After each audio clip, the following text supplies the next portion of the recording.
Good day everyone, I am Jumel Monton from Basecamp 3C.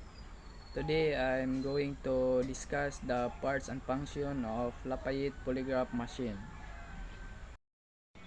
What is the Lafayette polygraph system? It's a device used to measure and record a person's physiological reaction while answering questions. It detects body changes such as breathing, heart rate, blood pressure, and skin response. This reaction may occur when a person feels nervous, stressed, or anxious. The machine records these changes in the form of graphs that are analyzed by a polygraph examiner. Because of this, it is commonly used in criminal investigation and forensic examination. First, pneumograph tube. These tubes are placed around the chest and abdomen of the subject. They measure the breathing pattern and breathing rate. When a person becomes nervous or stressed, their breathing may change, and the machine records these changes.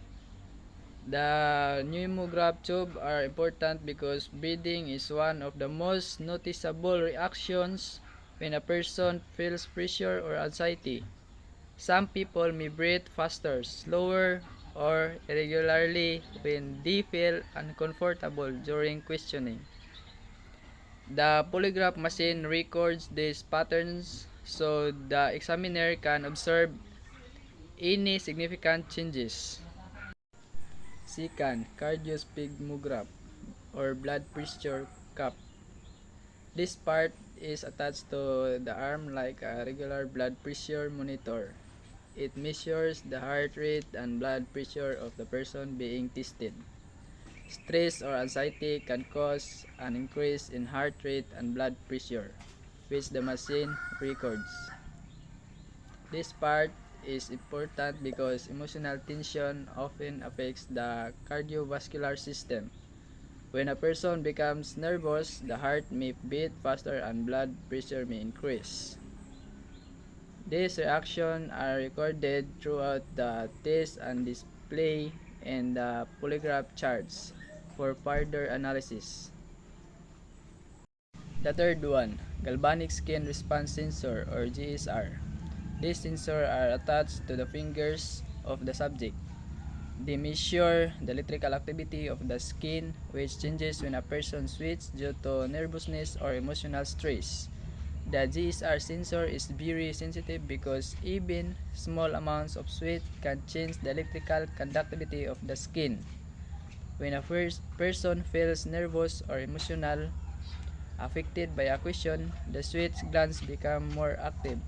The sensor detects these changes and records them as part of the physiological data. Fourth, movement sensor, activity sensor pad. This sensor is usually placed on the chair where the subject sits. It detects body movements.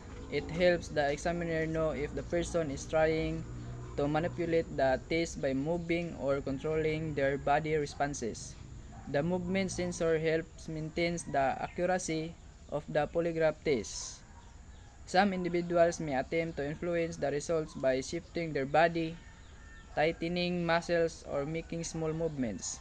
This sensor records such actions so the examiner can identify if the readings are affected by physical movement. The last one, computer and recording system. The computer records all physiological responses and displays them in charts or graphs. The examiner analyzes these charts to evaluate the subject's reaction during questioning. The computer system is the central part of the polygraph machine. It collects data from all the sensors and converts them into visual graphs called polygraph charts. These charts allow the examiner to compare the subject's reactions to different types of questions and identify patterns in the physiological responses. In conclusion, the Lafayette polygraph machine is an important tool used to record physiological reactions during questioning. Its main parts measure breathing, heart rate, blood pressure, skin conductivity, and body movement. These responses help the examiner analyze whether a person may be experiencing stress while answering questions. Although the polygraph machine does not directly detect lies, it helps investigators observe the body reaction to certain questions. By carefully analyzing the recorded data, examiners can identify unusual patterns that may indicate emotional stress or discomfort. Because of this, the polygraph machine continues to be widely used in forensic investigations, security screenings, and other investigative procedure.